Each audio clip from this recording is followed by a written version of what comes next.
It's the POSITIVI-TEA Podcast. See what we did there? Welcome to our brand new podcast where we bring you half an hour of happiness. Kickstarting your week with us the right way. Whether you join us on your commute, Your weekly tidy up, while you cook your favourite dinner, or you listen to relax. we've got you covered So join me and Ellie every week for a bit of positivity, where we share hilarious and happy stories from around the globe. as well as your own personal highlights. Guaranteed to boost your mood and make you smile. We bring your daily positivity to you, so look no further and make this positive podcast a part of your weekly routine. And switch on the kettle and let's have a brew.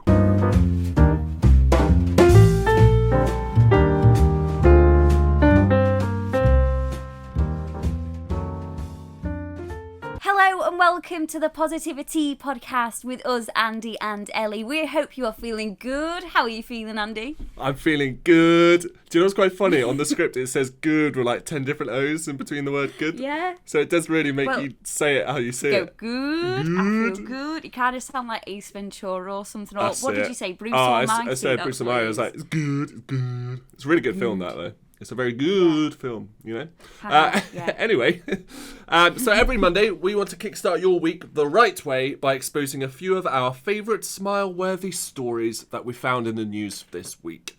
But before we spill the tea... Yeah, before we do that, every single episode has a different theme, and we asked you to get in touch last week and tell us your fabulous Christmas cracker jokes. So either genuinely funny one-liners or the kind of jokes your dad whacks out that really make you cringe with how crap they are. So you got in touch and told us some brilliant ones, and me and Andy will try and match them, with our funniness, but we doubt we will. Yeah, there's some really good ones, and the ones which I haven't heard before either, so it's really good. If you haven't been in touch with us before, get on it. Why not? Why haven't you done it? It's all free to do, so it's not like you're having to pay anything. You are very welcome. Our Facebook, Instagram is Andy and Ellie UK. So yeah, Exactly. Do get in touch. Andy and Ellie UK with your, play along anyway with your favourite jokes, and we can bring some over to next week's podcast as well if we found any from you guys. Exactly, and you were just foreshadowing a little bit there. But as we start every single show with just spilling the tea on a few of our favourite stories that we found in the UK news that week. So, I say UK, we're actually going to Ireland for this one. Oh no, that is the UK. That's the UK, Ellie. Andy, I sounded like... No, you're keeping that in. You are keeping that in. Oh, I've never just done that, have I? I've never done that. I embarrass myself every week, Ellie, so it's your time to embarrass yourself this week. Thank you. Yeah, but people get mad at like stupid people, don't they? So that's really bad. Anyway, right. In positive news this week, thanks to a pair of forward-thinking business owners in County Kerry, Ireland, part of the UK, 3 families will be moving into company-subsidised housing in plenty of time to see Santa come down that chimney, and that's just for starters. You're liking this story already, Andy. I love doing my news voice. This is my bulletin voice. This is my show reel. Patricia and Tony Walsh, owners of Walsh Colour Print and Educate, employ nearly 120 people. Patricia explained that the work they do requires a specialised skill set. It sounds like they're undertaking a very specific set of skills, or whatever they say. I can't remember. Since they've been unable to find... And I will kill you. Yeah, go on then. Can you do better than me? I bet you can. Who is it? It's Liam Neeson, isn't it? He's got an Irish voice as well. I will find you. And... Nah, it's not quite working. It sounds a bit more like... No, he's Irish, isn't he? I thought he was Irish. Yeah. Do you know what? I don't think he's Scottish. Liam Neeson Scottish? It's definitely Irish. Is he Irish? Yeah, he's from Northern Ireland. Hey. All right, fine, whatever. Anyway, I was talking about Patricia.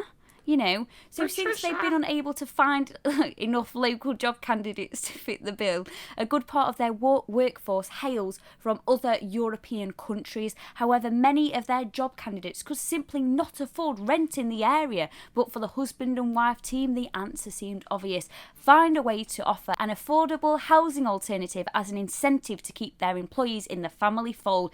They have since built 70 huge houses and sold them to their employees for 30 grand. Oh, that's it. That's so I good. know, brilliant. Construction for the next track of houses is scheduled to break ground next month. Woohoo! That's such a good story. Why don't you buy me a house? Well, because, Andy, I've got about £6,000 in my savings, and that's not actually a joke, and I know some of my friends have nothing. So why don't you buy me a house? All right, maybe. I'll buy you a Lego house, and then you can kind of like imagine. He is my bestie. Is he? He is indeed. So I've got kind of sad news, Ali, but it's not kind of sad news. It's a little bit sad, but very positive afterwards, if that kind of makes sense. Yeah, thanks for that, Andy. That's okay. I'm just kind of pre-warning everyone, just in case they think, hang on, this ain't positive news. Well, fear not. A distraught little girl sent a letter addressed to heaven. She was distraught, Ellie. Do you know why? Why? Because her cat had died. Oh, that's rough, that is. Yeah. She'd never... No. Sorry. It's very sad news. Sorry to hear that. I don't know if she's listening, but if she is, sorry for your loss. 5-year-old... That sounded so weird. It's a cat. But I guess people are attached to cats. I don't know. I'm more of a dog person. Are you a dog person? Yeah, me too. Okay, Love a bit of the old dog. Yeah. No, I'm messing. Interesting. We're a bit silly tired, aren't we? 5-year-old Neve... Yeah. From Walton-on-Thames was left devastated when her beloved pet cat and best friend Tintin. Oh no! Calls a cat Tintin. Tintin had to be put down. Neve was worried Tintin would be alone and wrote her a letter to check if she was okay, addressing it to heaven to make sure she would see it. Although her mum, Tamara, 26, warned that heaven might be too far away to send a letter, Neve insisted and the pair dropped it in a postbox. Oh, it's still quite nice that she still sent it. And the positive news of this, they received a parcel in the post a week later after a postman at Royal Mail spotted the letter and decided to write back. He wrote Neve a message from Tintin explaining that she had to go to heaven and Neve didn't need to worry about her, and even included a toy cat that looked just like her and a book to read with her mum whenever she missed her. That's going above and beyond, isn't it? That is lovely. I hope people followed that story then, because they got a bit lost with the names. The fact that you was crying with laughter talking about some Tintin. 5-year-old's deceased kitten. It's just Andy. called Tintin. There's better names than Tintin, no? Oh, well, from some animal news to some more animal news. Efforts to rewild London's rivers is showing fab signs, according to a report this week. Woo! When I say rewild, I basically mean re-invite loads of animals and nature to the city. And kingfisher birds have been the main attraction. They are very pretty birds, aren't they, Andy? Yeah, they are. I don't know what they are, but yeah, particularly they are. What you don't know what they are. Kingfisher. They're like, yeah, no. Yeah, like blue and orange. They look gorgeous. Yeah, that's it. So apparently, the fleeting sight of a kingfisher flitting across the water had become more common in London over the last 2 decades, thanks to ongoing efforts to rewild the city's waterways. That's according to a report by the Catchment Part. I nearly said the Catchment Parsnips, and I meant to say partnerships. It's Christmas. Thinking about my Christmas dinner too already. much. Yeah, Catchment Partnerships in London Group, which manages the city's rivers. It found that sightings of the blue and orange birds have increased by 450% since 2000 compared to the 20 years before. 2 inner city boroughs have seen significant river restoration projects. Lewisham and Tower Hamlets both shows large increases in kingfisher sightings. Who's got the time? Anyway, Lewisham recorded just 27 sightings of the birds between 1980 and 2000, but reported 209 in the following 2 decades. Tower Hamlets, meanwhile, logged 11 kingfisher sightings pre-2000, but 130 since. Well, that's just absolutely blooming fab, isn't it? Absolutely fantastic. Yeah, he sounds like Gary Barlow. Gary Barlow, take that. Yeah, if he spoke any slower, he'd be going backwards. So we hoped you enjoyed those stories. We went on a real old roller coaster from cats dying to kingfishers and people living in Ireland. Anyway, it's always refreshing to talk about our own positive highlights of this week as well, and we asked you to tell us yours too. Of course, this week's theme is Christmas cracker jokes, so we could link in with that. So come on, Andy, let's have a brew.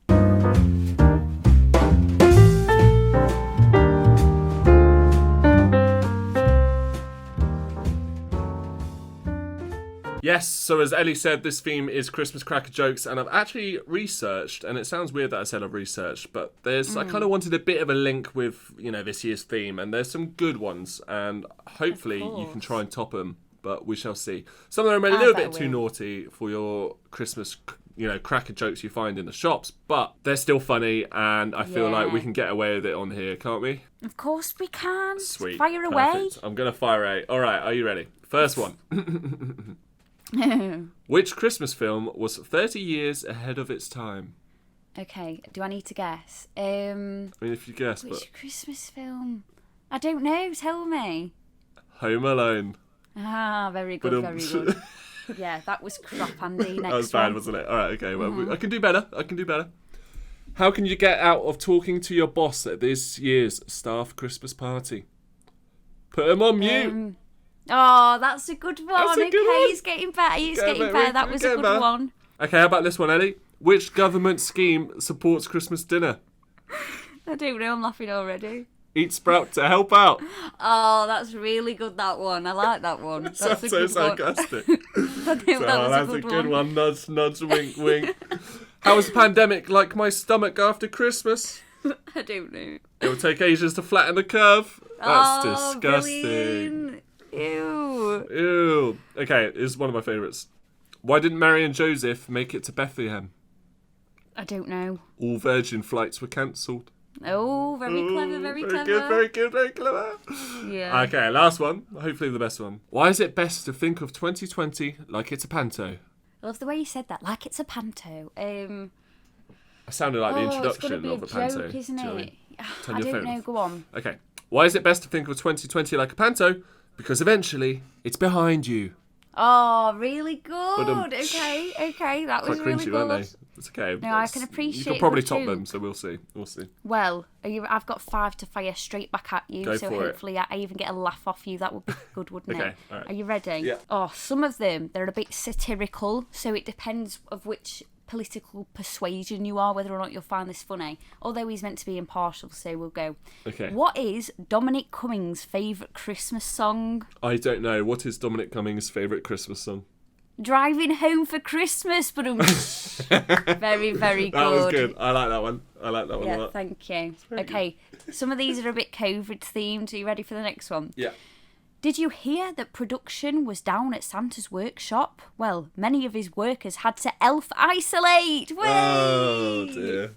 Thank you, so good. Who thinks Next of these? one. Why are Santa's reindeer allowed to travel on Christmas Eve? I'm not too sure. Why? Because they have herd immunity. Whee! I thought these Really were going good. to be better, but let's go where? This is the last one, and it's Goodness. Zoom related. Okay. Why couldn't Mary and Joseph join their work conference call? I'm not too sure. Why couldn't Mary and Joseph join their work conference call? Because there was no Zoom at the inn. Whee! Oh, my. These are some face palm ones, you know? You know, ones. Yeah. They are ones which you would probably find in the crackers, though, to be fair to you. Well, that's the thing. They're bad, they're so bad, they're so good. Do you know what I mean? I think we need more controversy. I bet they have naughty crackers, don't they? Possibly. I bet they've got naughty crackers out there, but I think... Maybe in like Ann Summers. Oh! Like Christmas. Do you go Christmas shopping in Ann specials. Summers? I don't. It's Victoria's Wowzers, Secret more so, isn't it, these days? Oh, but yeah. I still don't either or. But I'm just saying that's where I think you might find the naughtier kind of Well, Christmas. Andy, I didn't mean bloody sex toys, lad. I meant like, right, like naughty jokes. Okay, gotcha. I thought you Can meant you like. imagine over Christmas dinner just Why did cracking Santa? it with your mum and a dilly fell out or something? Oh, For goodness sake. Oh dear. Oh dear. Okay. Yeah. Well, I think it's time we listen to what everyone else had to say in their favourite Christmas jokes. Yeah, I think I think they'll probably be better.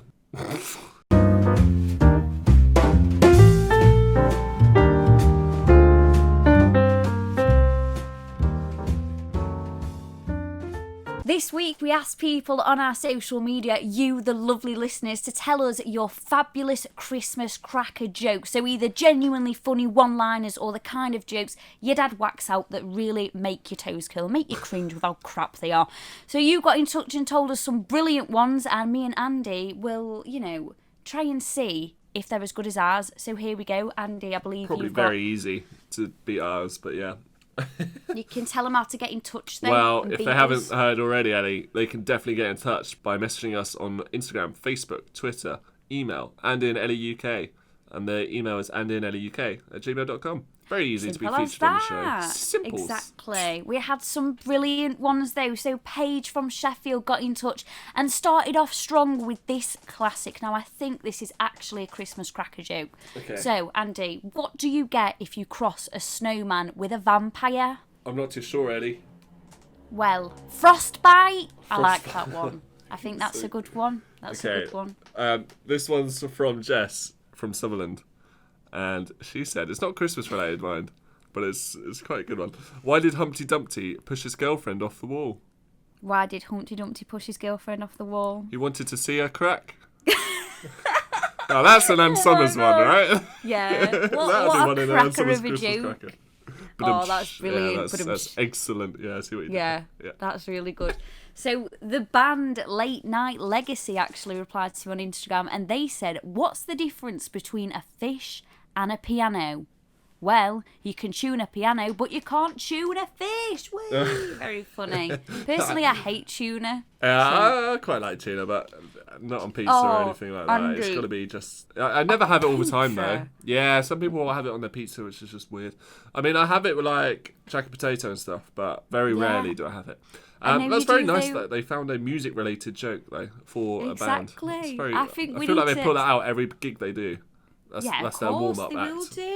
They will do. But I feel like we need to tell the listeners about that hilarious time. I was lecturing at the Sheffield College and I was driving home and me and Andy were about to record the podcast, but he just rang me and we had like a little chat. And for no reason whatsoever, I could hear him munching on something and I went, please tell me you're not eating a tuna sandwich. You actually It was a were. tuna sandwich, wasn't it? Yeah. Oh, freaky man. Yeah, it was quite bad. It was a tuna panini. So it's kind of a little bit better. Yeah. I mean, it is good. Tuna's good for you, you know? It is good for you. So, James from Bristol, Ellie, his joke. I saw a guy shouting into an envelope. I'll re-say that because that sounded so weird. James from Bristol, Ellie, his joke is, I saw a guy shouting into an envelope. So I asked him, what are you doing that for? And he said, mind your business. I'm sending a voicemail. Okay, that was good. That's a dad joke, wasn't it? Yeah, that's probably a granddad joke. That was too daddy. That was brilliant. Oh, God. Next one then. Joe from Chesterfield hit us with some very dry humour in the form of 2 jokes. So if you're easily offended, then, well, it's not that bad. But the first one is, what is green, has 4 legs, and would kill you if it fell out of a tree? I'm not too sure. What is... A pool table. A pool table. Yeah, very nice. The next one, why do I quite like this one actually, because it's so stupid. Why do scuba divers fall backwards off a boat? I'm not too sure. Why do scuba divers fall off the back of the boat?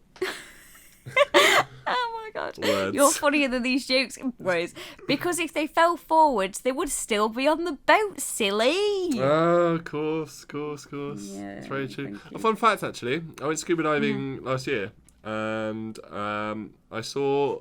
It was a very rare occurrence, by the way. 2 octopus, which I guess is octopi, is it? Yeah, 2 probably. of them, but they were mating, and the scuba instructor who was down with us was so amazed by it because he's never seen it before in his whole 25 years. He was like, "What? That's so rare and incredible to see." And it's really weird. They were kind of chasing each other, and then yeah, it's a bit weird, but it was really cool. That is weird. Yeah, And they got jiggy just because you were there. Yeah, that's it. I don't know what it was. We're like, it's Andy Jarvis. It's going on. Yeah. You know. They included a sea turtle, so it was a sea no, it wasn't. No, there was no involvement with any other animals. I guess it was just watching. Oh. Fishing. Yeah, okay, that's Did you get good. the That's joke? a good joke. That's good, that was a wasn't good one, Andy. It's It's waking us up a bit. There we go. Yeah, that's good. So, Amber said, did you hear about the magic... Oh my gosh. Andy, do you know what you want for Christmas? You want your voice to drop, don't you? I've just come back from the gym, right? So I'm thirsty. My voice, it's warming up. I'll try that again. Did you hear about the magic tractor? It turned into a field. Oh, very good, very good. I think I've heard that one before. Yeah, not many people understood it though. I've definitely said that or heard that before as well, and my friends have been like, "What?" No, I get it. That's it a good one. into a field, and Well, yeah. Thanks. God, there's no point kicking a dead joke down the road, it's do not. they? Anyway, so this is a funny one. This is a bit longer, and just as a bit of a warning, it does include a slight bit of bad language in the form of the word shite. So Shay from Manchester got in touch with this joke, and it says, once upon a time, there were 3 brothers. Shit, manners, and mind your own business. So one day shit got run over, so his older brother, mind your own business, went to the police. When the police asked his names, he said, mind your own business. The policeman asked again, and he again replied, mind your own business. After several more attempts to gain the brother's name, the policeman then asked, for God's sake, where's your manners? The brother replied, manners? Oh, he's in the street picking up shit. Goodness sake. I thought that was a good one. That's like, what's the one where it's like, pee down, willy out? No, zip down, willy out, pee in the corner. I feel like my mum told me this one. It was about... What? Oh, well, I mean, I've already just spoiled the joke, but I need to try and work out how it's said. But I think it's like, there are 3 students messing about in a classroom. And, someone... I can't remember. Zip went inside the cupboard. No, Zip was on top of the cupboard. Willie was inside the cupboard. And P was just messing around. And the teacher said, I've really ruined this joke. I'm sure someone listening has definitely heard the joke. If not, then it just, never mind. Don't worry about the joke. That's so funny though, Andy. That's made me laugh out of the most. Oh God. It was a good joke normally. It's just the fact you went, have you heard that joke? You know, like, pee down, willy out. Where is he going with this? It's kind of a similar one as what you just said there with Shay's one. I'm crying actual tears out my eyes. I mean, maybe I should have researched it first, but I'll come back to you. Yeah.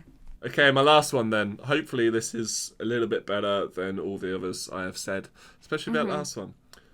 You may have heard this one. You may have not. My friend passed away from indigestion and heart pain the other day. Yeah. It's such sad news. I just can't believe Gavis gone. Oh, that's a brilliant one. That's a good one, isn't it? Have you heard that before? Good. Yeah, I've heard that one before. Still good. Old but gold. Yeah, well, if you want your cup of positivity featured on the show every single week, you know what to do. Drop us a message and give us a follow on Instagram, Facebook and Twitter at Andy and Ellie UK.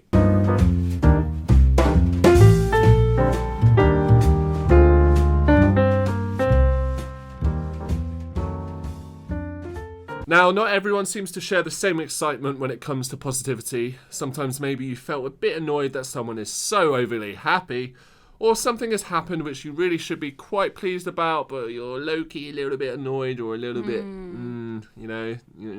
that's the expression I'm going with, about something. So this is Overbrood, where we just let it all out and discuss some things that everybody else seems to get excited about, but really just kind of annoys us. But again, if there's something that annoys you as well, do let us know. Of course. Ellie, well, what is yours? Go on. Go for it. My Overbrood this week firmly links in with the jokes theme. Okay. So, I know it's ironic because I've just been laughing at you telling a story left, right, backwards, upside down, and forward roll in your structural delivery. But I actually don't like knock-knock jokes. Personally, I think it's so embarrassing when it gets lost on the person you're telling it to, but maybe that's just testament to my bad joke telling or the fact my parents can't understand knock-knock jokes. But I'm going to try one out on you. Okay. Are you ready? I'm ready. Okay, I'm ready now. Okay, knock-knock. Hello?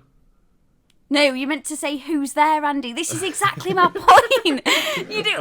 This is exactly my point. I got it. This is the whole point. I can't believe we didn't even rehearse that and how good that example was.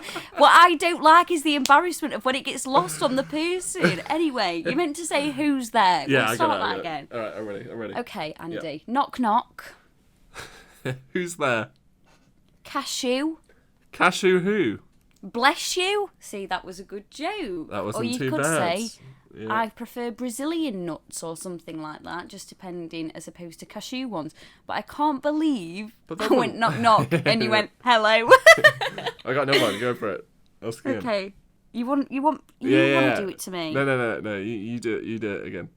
Okay. Knock knock. Just use the doorbell. What are you doing? Oh, very good. Ha. Anyway, what's yours? Mine is Christmas related-ish because I feel like people don't really ever buy this item unless it's Christmas era. You know when you buy celebrations, and I think everyone knows exactly what I'm about to say, even just by the word celebrations. There is a strong 95% of great chocolates within that tin. This also leads me on to a second thing about celebration boxes afterwards, by the way. So the first one is bounties. I kind of disagree that they should be part of the whole celebration. It kind of makes it a celebration. You know what I mean? It doesn't finish the celebration for me. It kind of just, like I don't want to celebrate when I see a bounty or I pick up a bounty and just wasted my time and I'm now holding this awful piece of coconut. That makes me so sad because I am a bounty advocate. Yeah, well, I love them. No, yeah, you're one of a very rare person. You are. I think that's what it is. It's about 1% of the population who like bounties. Just that's not a real fact, but I'm going for it. You tell me what's so bad about them. It's the kind of aftertaste of it. It kind of makes it go. Do you know what I mean when you eat it? It's the coconut for me. Like, there's just no taste to it. It's love them. And there's no texture. It's just what's all this? What's going on in there? So this leads me to my second thing. When I was younger, I would always go around my grandma's house for Christmas, and I'd see a tin of celebration, wouldn't I? I'd be like, all right, I'll sneakily try and take a little galaxy out of that one of those bad boys. Open it up. To my delight, there was no chocolate. It was just sewing kit. Yeah, no way. Yeah. Why does everybody get tricked by the sewing kit? It fools me every year, and I'm 25 and it still fools me. I can't understand. It's quite annoying. Yeah, maybe it's a trap. Why do nannies do that? I think it is. Why do they do that? That'd be a good storage tin for there. I don't know. Surely if you can afford all the sewing stuff, you can just buy like a sewing box. I don't know. Do they exist? They must do. Is there a market there? Is there a market? I'm sure somebody's thought of us buying a sewing kit for sewing. Yeah, no, we should get involved in that. But the sewing kit should be disguised as a celebration box, but not as a box. So it literally looks like a sewing kit, just with a celebration all over it. So it's the other way. It's reversed. Do you know what I mean? I think you just hit the jackpot. I've hit the box. Or we put. Because people will understand it. Exactly. They'll be like, I see it. I see what they've done here. It doesn't look like a celebration box, but because it's a sewing kit, you just flipped it the other way around. I think that's very smart. I should get on celebrations to try and get them to do some weird, funny advertisement for that. Sewing kits. Take my money. Take my money right now. Thank you very much. Yeah, I would definitely be your customer. Well, exactly. And coming towards the end of the show, we always want to pour some sugar in the form of a positive story that has caught our attention from across the globe. So come on, Andy, let's pour that sugar.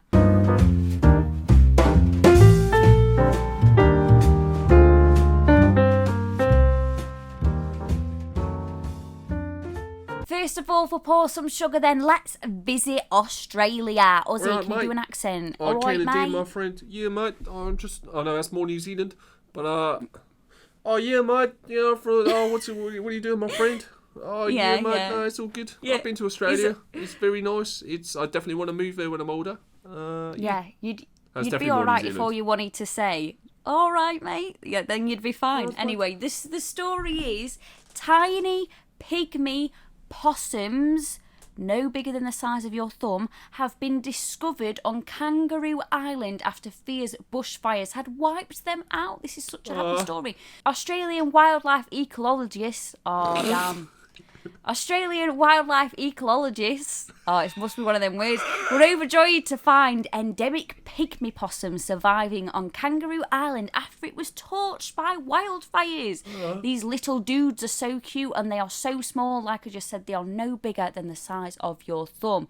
In what was the equivalent of finding a very small needle in a haystack of hundreds of thousands acres wide, the survival of the possum on the South Australian island is a sign that wildlife escaped almost 200,000 hectares burned by this year's bushfires. But there's more. Weighing only 7 grams and having been recorded only 113 times officially by science, it was by no means obvious that ecologists and volunteers working for the Kangaroo Island Land for Wildfire NGO would find the Cercartilis lepidus, the pygmy possum, that's its Latin name, after fires destroyed so much of its habitat. The world's smallest possum, C. lebidus, is only found on Kangaroo Island, Tasmania, and in very small numbers on the South Australian border. Well, isn't that where the Tasmanian devil's from? Yeah, that Tasmania. would be one of the animals. Yeah, that's it. Have you seen what a possum looks like? Yes, I Yeah. love them. They're like cute little sad eyes, but yet they look vicious at the same time. It's like little meerkats, kind of like a cross between a hedgehog, a meerkat, and an otter, I'd say. I would fully have a possum. Anyway, Yeah. what's your pour some sugar story, Andy? Hit me with it. I'm going to hit you with it. Well, Ellie, a grandmother, her lovely name is Diana Boldman. She is 65 years old. Just get these facts into your head once we paint the picture. Early each morning, Diana, basically, her and her husband, Cameron, wake up to deliver newspapers across their hometown. And the hometown route takes them across a large area of their city, and they do it in like kind of like a van. But the van is pretty old, and it's had about 240,000 miles on it, which is quite a lot. So therefore, you can quite picture that it keeps breaking down every kind of week or so, and there's always problems with it, especially if it's that old. So once she's finished her paper route, Diana then goes to McDonald's, where she works and does a shift there, and that is also her full-time job. So she's kind of multitasking, doing, juggling around all these jobs, bless her. So her hope is to retire in a few years, but for now she has to work because Cameron is on a disability, and it's up to Diana to provide for them. So here's the positive stuff from it. Yes. An anonymous man heard about this story of them doing this, and he was like, he called up the local news to kind of be a secret Santa for him. He wants to stay anonymous, which is fair enough. And so he gave Diana, in fact, $5,000 worth of petrol gift vouchers, a $2,000 check, and a brand new car with 0 miles on it, so that she can carry on doing what she's doing, which is very nice. I mean, some people might think, well, just give them a load more money, but actually, I think it's still nice that this is a helpful little boost to contribute. Do you know what I mean? There's still a lot of money that she's having to save on fuel and stuff like that, and bless them. It's better than nothing. My Yeah, goodness, absolutely. Would you rather just not have it? No, that's brilliant. What a nice story, Andy. It is nice, thank you. And this is our last ever festive theme, because this goes out on the 21st of December. Yes, and Merry Christmas to you all. Merry Christmas to you all, and a Happy New Year, but we will see you again before New Year. So again, that's the end of the show. We hope we brought a cheeky smile to your face today, and if you want to be featured on next week's show, simply, Andy, message us on Facebook, Insta and Twitter, Andy and Ellie UK, or email andyandellieuk@gmail.com, whichever one you prefer. Simple as that. We will always respond to you. And next week we're going to talk about New Year's resolutions, so ones that you are definitely going to keep, ones that you Failed break on in the first week. Yeah, definitely. So make sure you get them in, message us, follow us, tweet us, get it done. See you next week. See ya.